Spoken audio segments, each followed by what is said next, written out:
an objection in terms of the appearances of legal counsel appearing for the National Assembly.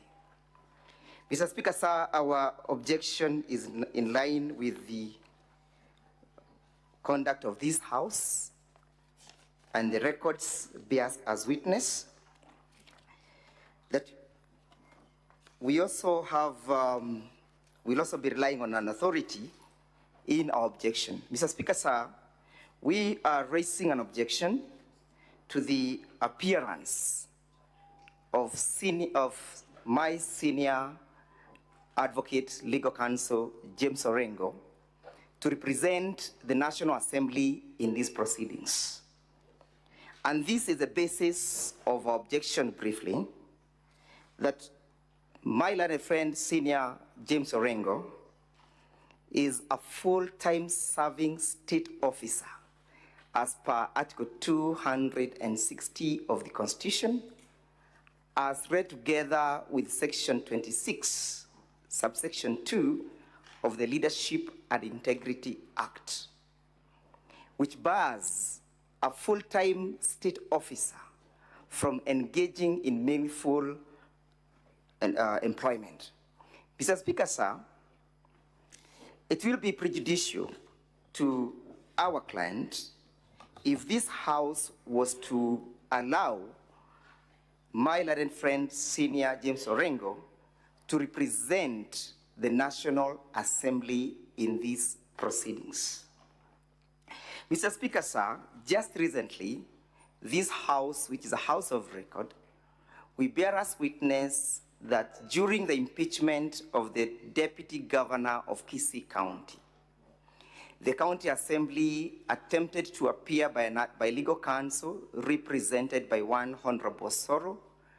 An objection was raised by my learned friend, Senator Chargay, which objection was sustained by this House.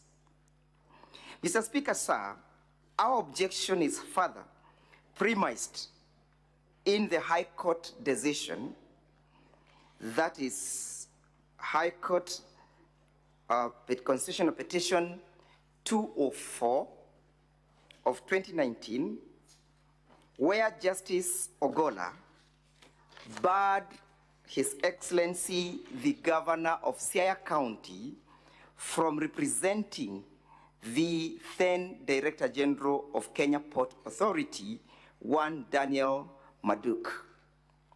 The judgment is before this honorable House that a person who is engaged in full-time employment cannot then purport to appear and represent a party before this assembly. It will raise serious conflict of interests. The same will prejudice our client, and it's also in violation of clear provisions of the law as cited.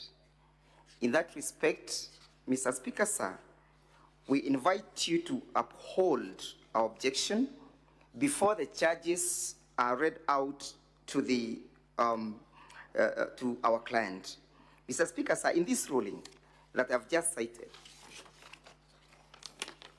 the court was of the view that a person who is engaged in full-time engagement as a state officer cannot and is barred from representing a party in a private capacity. We so beseech you, Mr. Speaker, sir, to uphold our objection. I am most humbled.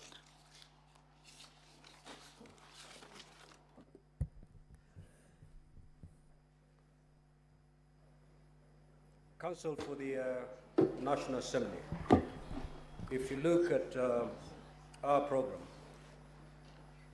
the preliminary objections were to be raised after His Excellency has taken plea. And therefore, we'll allow the clerk to read the charges. Before anything else, I will allow the Counsel for the National Assembly to respond, and thereafter I will make my ruling, and then we'll take it from there. I am most obliged, Mr. Speaker, sir.